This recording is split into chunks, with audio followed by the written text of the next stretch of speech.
Hello, everybody. Long time no see. Two months no see, in fact, according to my YouTube channel. And yeah, let's talk about it.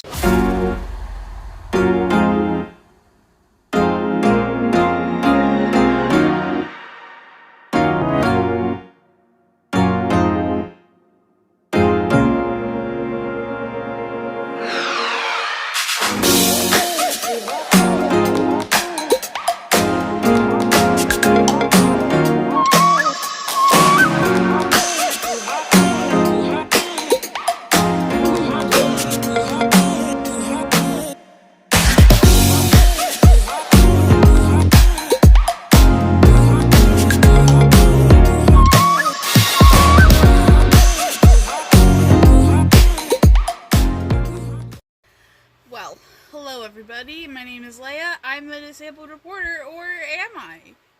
Am I changing my name? I think that I alluded to it at some point, but surprise.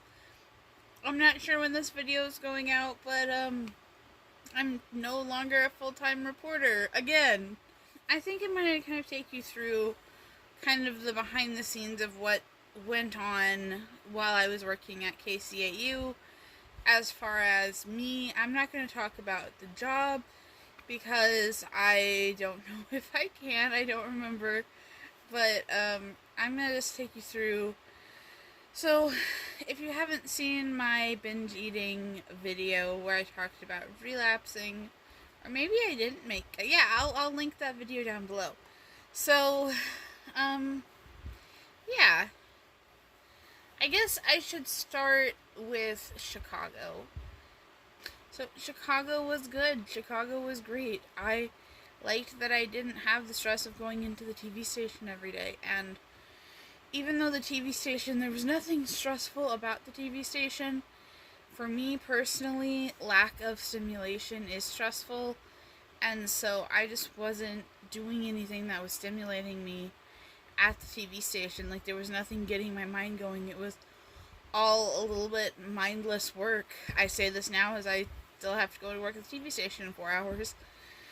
But when I got back from Chicago, things changed.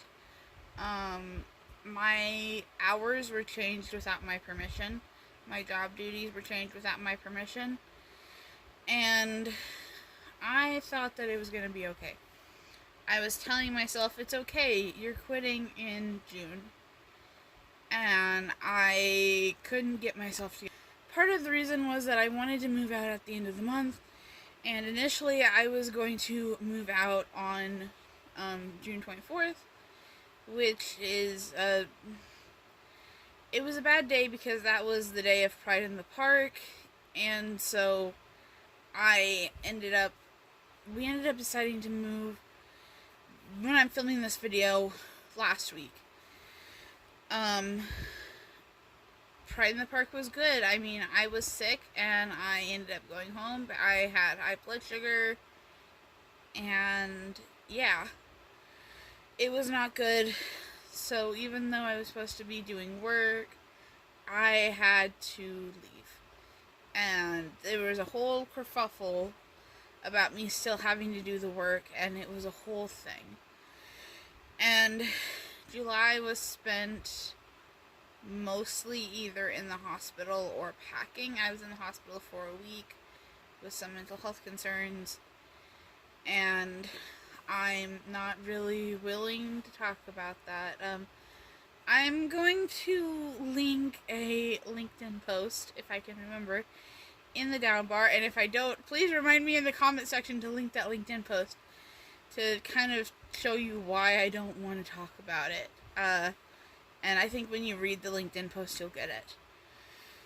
So, I came back from Chicago, and the reason I knew I was moving is because I knew I was going to quit. And that I felt bad that I had just taken FMLA, and then I decided, you know what, I'm going to quit my job.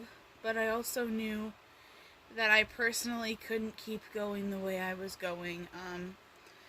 I knew that I needed a change, and I knew that going back into the same environment was going to be bad for me, because the environment was what created the situation. Now, of course, I'm not saying that everyone who gets super depressed is going to binge eat and going to risk their life with diabetes and stop taking their insulin and all of that, but I know that for me it was very difficult to keep everything going when I was so bored and feeling frankly very depressed. So in Chicago, of the people that I was with, more than half of them were wanting to go to school for their masters. And I hadn't talked about it on here, but when I was in the hospital in August of 2022, I had decided that if I got laid off that I was going to go to grad school. And as you know, that didn't end up happening. I ended up, in essence, deciding to get another job instead of going to grad school, and there's a myriad of factors around that. But going to Chicago and being around other people who were either currently in grad school or about to go to grad school or applying to grad schools,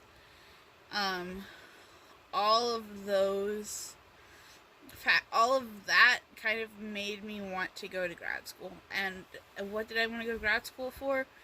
Well, at one point I wanted to go to law school, but I kind of realized that, well, I was going to go to law school to become a public defender, and even though some public defenders make good money, like, starting salary for a public defender is like around $40,000 a year, and definitely not the money that you need to be able to pay back grad student loans.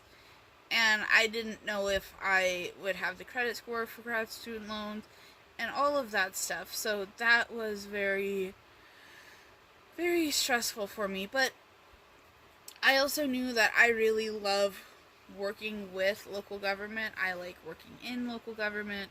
I guess I can't say I like working in local government because I haven't yet, but I like being in the local government space. I like the challenges that local governments go through. I like the, I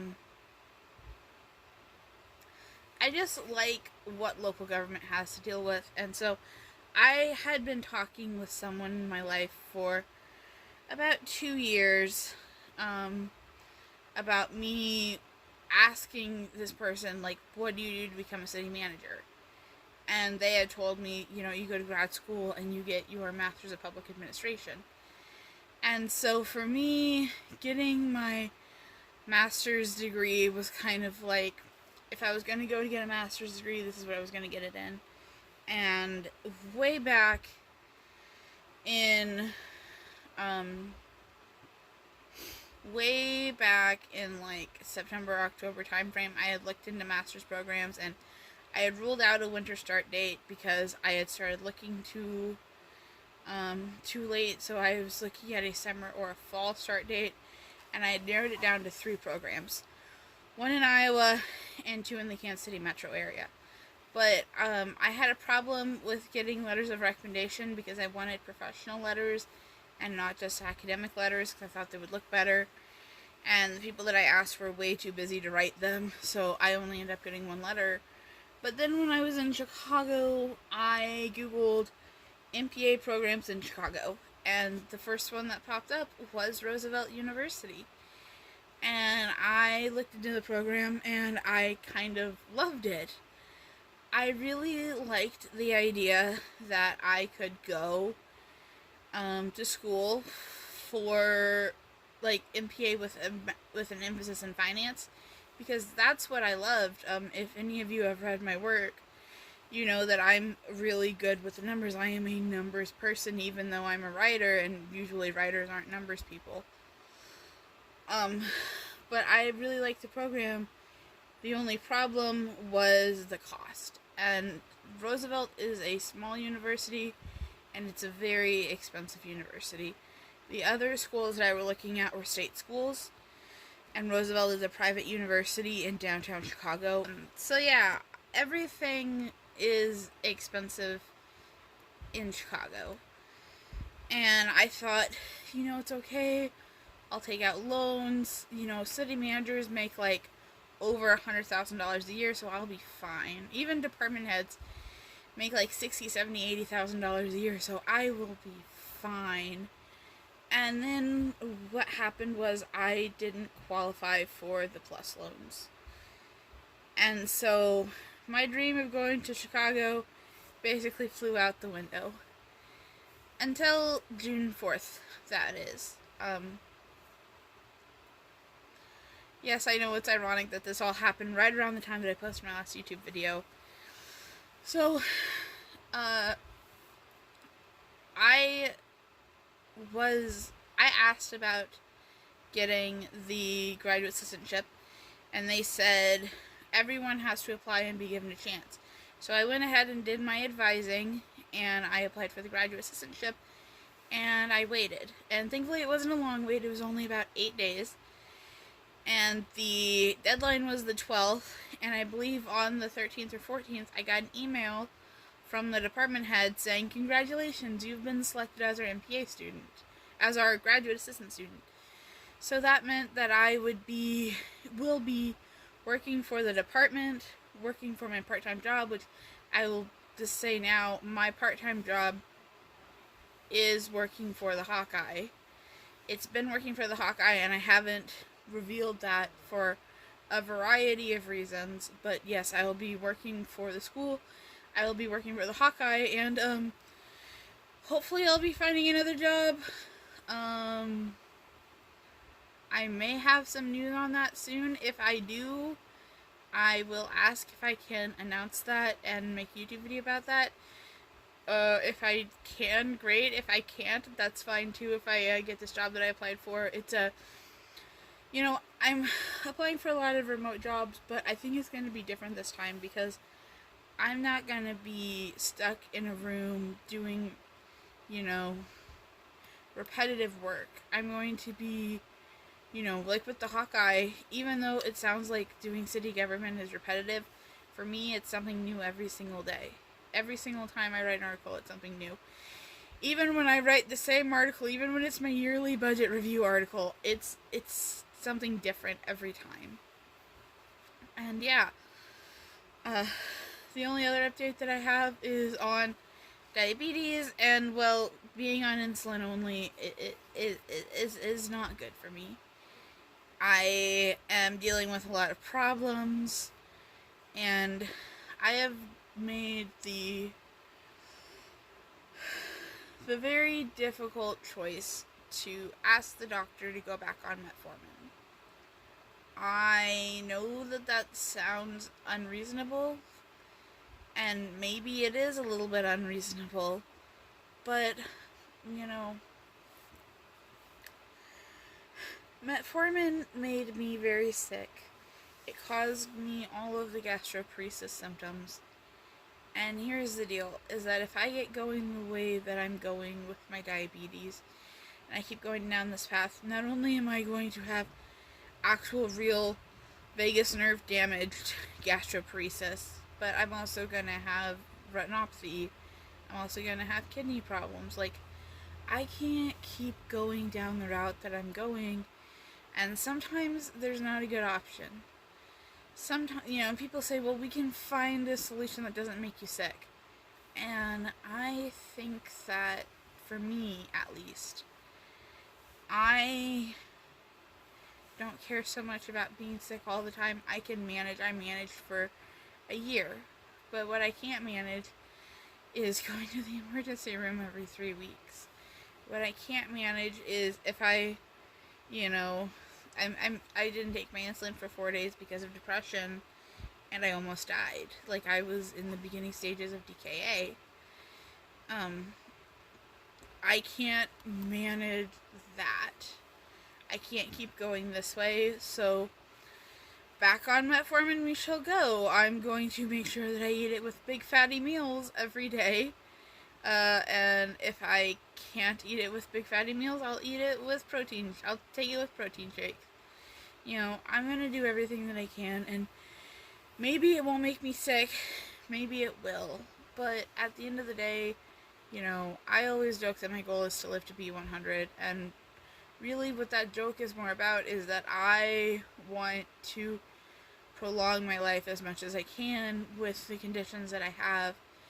And if taking metformin is going to give me a chance at prolonging my life versus dying very quickly from diabetes, it's not much of a question for me. I will be miserable if it means that I'm going to be alive. So, alright.